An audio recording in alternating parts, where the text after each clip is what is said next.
बच्चों, कैसे हो सब अच्छे होंगे। तो चलिए आज का हम अपना अध्याय आरंभ करते हैं। आज हम पढ़ेंगे एक बनिए और धनवान के बारे में। तो ये कहानी क्या है, बहुत अच्छी है।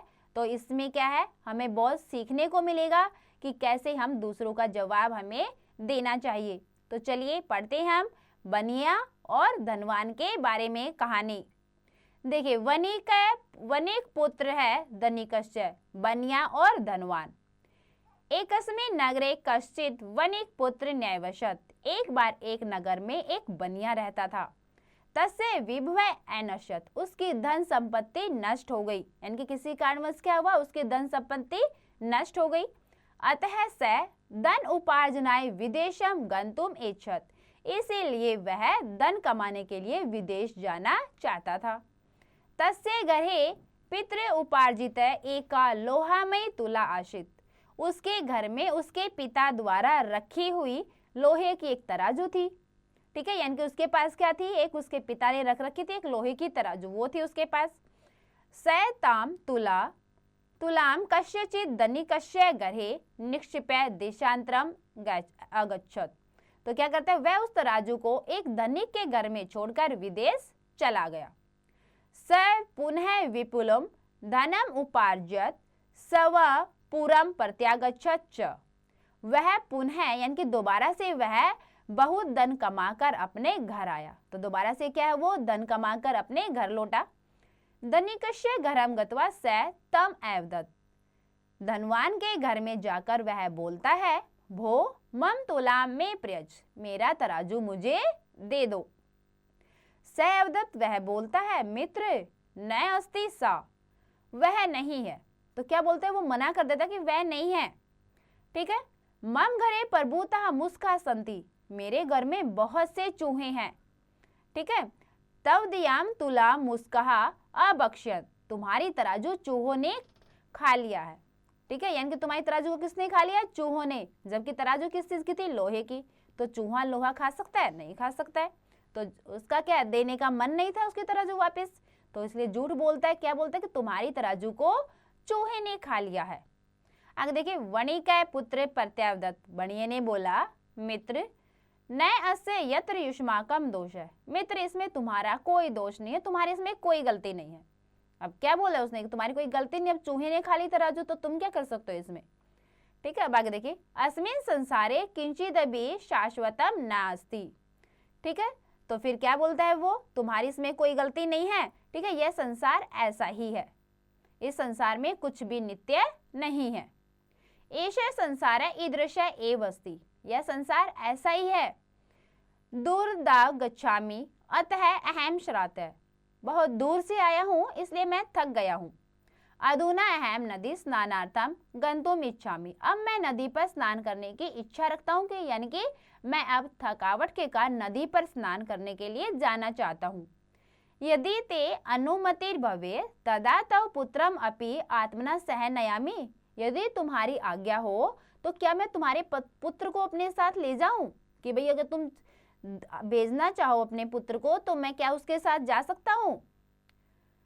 आगे देखिए, तेन सह सव पुत्र प्रेषणे निज लाभम दृष्ट्वा स धनिकः सव पुत्रम एकथयत् वस एतद् मम मित्रम स्नानार्थम नदीम गच्छति।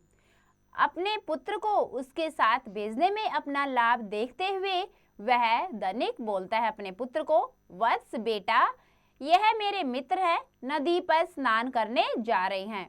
स्नानम सामग्री नीत्वा तेन सह गच्छत, तो स्नान की सामग्री लेकर तुम भी इनके साथ जाओ। तो अब देखिए आगे इसका भावार्थ क्या बेटा। एक बार एक नगर में एक बनिया रहता था, उसकी धन संपत्ति नष्ट हो गई, इसलिए वह धन कमाने के लिए विदेश जाना चाहता था। उसके घर में उसके पिता द्वारा रखी हुई लोहे की एक तराजू थी। वह इस तराजू को एक धनिक के घर छोड़कर विदेश चला गया। वह पुनः बहुत धन कमाकर अपने घर आया। धनिक के घर जाकर उसने कहा, मेरा तराजू मुझे दे दो। उसने कहा, मित्र वह नहीं है, मेरे घर में बहुत से चूहे हैं, तुम्हारा तराजू चूहों ने खा लिया है, इसमें तुम्हारा कोई दोष नहीं है। इस संसार में कुछ भी नित्य नहीं है, यह संसार ऐसा ही है। दूर से आया हूँ इसलिए मैं थक गया हूँ। अभी मैं स्नान करने के लिए नदी जाना चाहता हूँ। यदि तुम्हारी अनुमति हो तो तुम्हारे पुत्र को भी साथ ले जाऊं। उसके साथ अपने पुत्र को भेजने में अपना लाभ देखकर उस धनिक ने अपने पुत्र से कहा, बस यह मेरे मित्र हैं, स्नान के लिए नदी जा रहे हैं, स्नान सामग्री लेकर उनके साथ जाओ। आगे देखिए बेटा, पितुर्वचन आकर्ण्य स अपि स्नान सामग्रीं नीत्वा तेन सह अगच्छत्। अपने पिता के वचन सुनकर वह भी क्या करता है, अपनी स्नान सामग्री लेकर उनके साथ चला जाता है। नदी तटे गिरि गुहा आसन। नदी के तट पर एक पर्वतों की क्या थी, एक गुफा थी।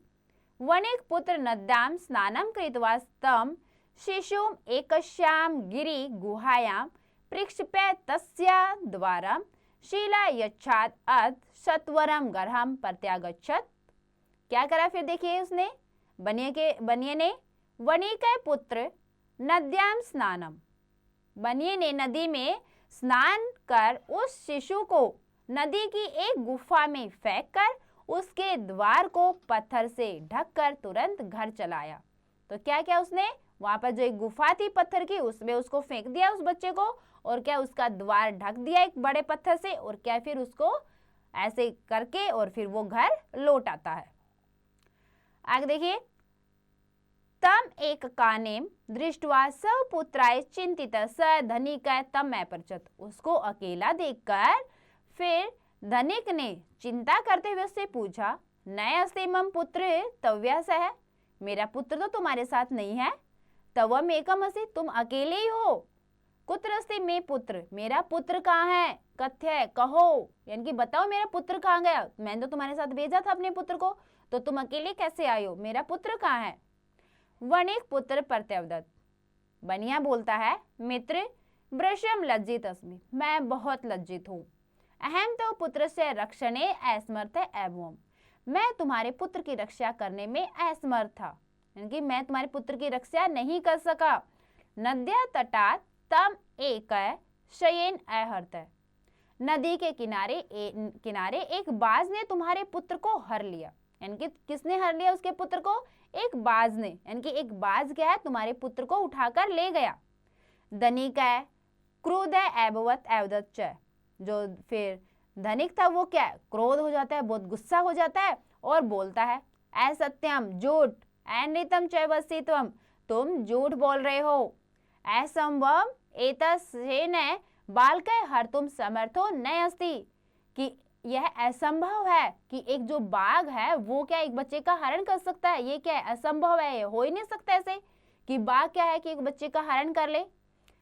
प्रेचम में श्रुतम, मेरे पुत्र को लौटा दो, अन्यथा राजद्वारे अभियोगम करिष्यामि, नहीं तो मैं राज दरबार में तुम्हारे खिलाफ मुकदमा करूंगा। वणिक पुत्र अवदत्त, बनिया बोलता है, मित्र सत्यमेतत्, यही सत्य है। मत समक्षमेव तव पुत्रम शयेन हरत, ठीक है, यानी कि मेरे सामने ही बाघ ने तुम्हारे पुत्र को हरा है। असत्यम अनृतम च वसित्वम, झूठ, तुम झूठ बोल रहे हो।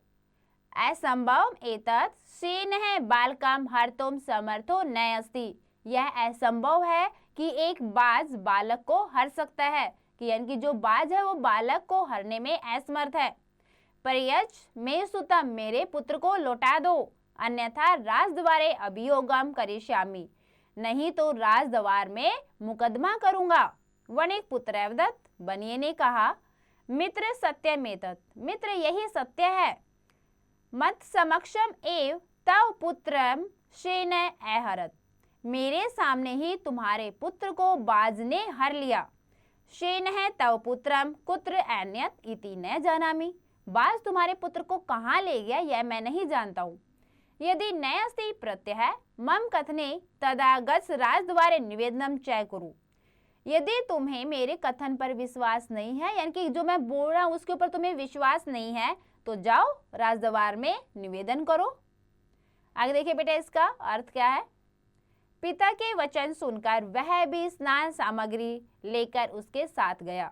नदी के तट पर पर्वतों की गुफा थी, बनिया नदी में स्नान कर उस शिशु को नदी की एक गुफा में फेंक कर उसके द्वार को पत्थर से ढककर तुरंत घर चला गया। घर आ गया। उसको अकेला देखकर अपने पुत्र के लिए चिंतित धनिक ने उससे पूछा, मेरा पुत्र तुम्हारे साथ नहीं है, तुम एक ही हो, मेरा पुत्र कहाँ है, कहो।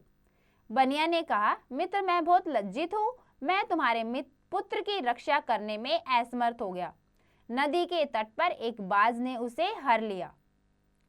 धनिक क्रुद्ध हो गया और कहा, झूठ, तुम झूठ बोलते हो, यह असंभव है, बाज बालक को हरने में समर्थ नहीं है, मेरे पुत्र को दे दो, नहीं तो मैं राजद्वार में मुकदमा करूंगा। बनिया ने कहा, मित्र यह सत्य है, मेरे सामने ही तुम्हारे पुत्र को बाज ने हर लिया। बाज तुम्हारे पुत्र को कहाँ ले गया यह नहीं जानता। यदि मेरे कथन पर विश्वास नहीं है तो जाओ राजद्वार में निवेदन करो। तो आगे देखिए बेटा, एवं दौ विवादम अकुरुताम, इस प्रकार दोनों विवाद करने लगे, झगड़ा करने लगे।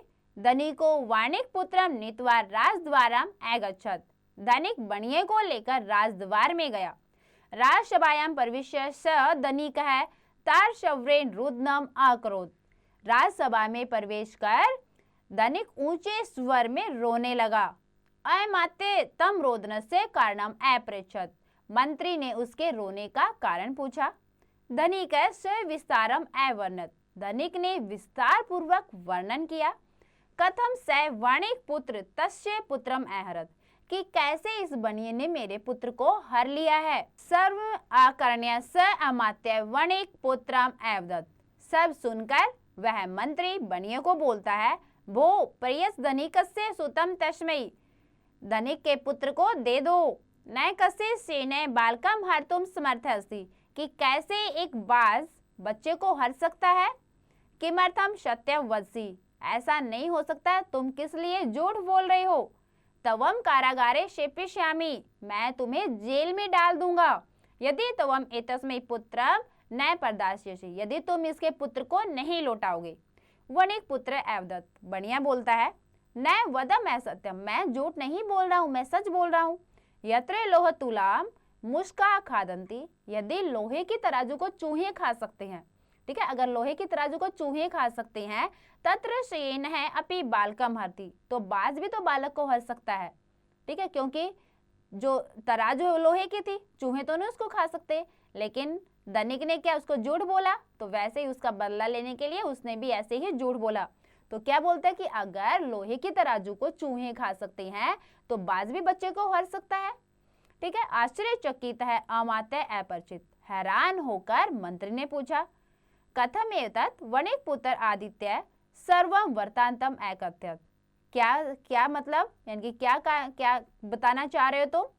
तो फिर जो बनिया है वो सारा वृत्तांत मंत्री के सामने सुनाता है। तद आकर्ण्य सर्वे उपस्थिता सभ्या अहसन धनिक अपि लज्जित अभवत्, तब वहां पर बैठे हुए सभी सभ्य लोग भी हंसते हैं, जोर से हंसते कि भी लोहे की तराजू को चूहे ने खा लिया, जोर से हंसते हैं। धनिक अपि लज्जित अभवत्, और धनिक भी क्या है, लज्जित हो जाता है, शर्मिंदा हो जाता है। अमातस्य आज्ञा धनिक है ताम लोह तुलायाम वणिक पुत्र अयच्छत्, फिर राजा जो मंत्री है उसकी आज्ञा से जो बनिया है वो क्या उसके पुत्र को लौटा देता है, और धनिक क्या है उसकी तराजू को उससे दे देता है। वणिक पुत्र अपि धनिकस्य सुतम तस्मै अयच्छत्, बनिया भी उसके पुत्र को लौटा देता है। एवं तो संतोषिता अभवत्, अतः एव उक्तम षठे शाठ्यम समाचरेत इति, इस प्रकार दोनों को संतोष हो गया। इस प्रकार क्या कहा गया है कि दुष्ट के साथ दुष्टता का ही व्यवहार करना चाहिए, कि अगर कोई तुम्हारे साथ दुष्टता करे तो उसके साथ तुम भी वैसा ही व्यवहार करो, ठीक है बेटा। आगे देखिए इसका अनुवाद क्या है। इस प्रकार दोनों विवाद करने लगे। धनिक बनिया को लेकर राजद्वार में गया। राजसभा में प्रवेश कर वह धनिक ऊंचे स्वर में रोने लगा। मंत्री ने उसके रोने का कारण पूछा। धनिक ने विस्तार कहा, कैसे उस बनिये ने उसके पुत्र को हर लिया है। यह सब सुनकर मंत्री बनिये से कहता है कि हे बनिया, धनिक के पुत्र को दे दो, कोई भी बाज बालक को हरने में समर्थ नहीं है। क्यों झूठ बोलते हो, तुम्हें जेल में डाल दूंगा यदि तुमने इसके पुत्र को नहीं दिया। बनिया बोल रहा है, मैं झूठ नहीं बोल रहा हूँ। यदि लोहे के तराजू को चूहे खा सकते हैं तो बाज भी बालक को हरा सकता है। मंत्री ने आश्चर्यचकित होकर पूछा, यह कैसे हुआ? बनिया ने सारा वृत्तांत सुनाया। उसको सुनकर सभी उपस्थित सभ्य हंसने लगे। धनिक भी लज्जित हो गया। मंत्री की आज्ञा से धनिक ने वह लोहे का तराजू बनिया को लौटा दिया और बनिया ने भी धनिक के पुत्र को लौटा दिया। इस प्रकार दोनों को संतोष हो गया। इस प्रकार कहा गया है कि दुष्ट से दुष्टता का ही व्यवहार करना चाहिए। तो बच्चों, सबको ये कहानी बहुत पसंद आई होगी, सबको अच्छे समझ में आ गई होगी कि जो बनिया है उसने कैसे एक दुष्ट के साथ दुष्टता का व्यवहार करके अपनी लोहे की तराजू उससे वापस ले ली। तो बच्चों, इसको और अच्छे समझने के लिए आप इसका एक बार और अभ्यास अवश्य करें।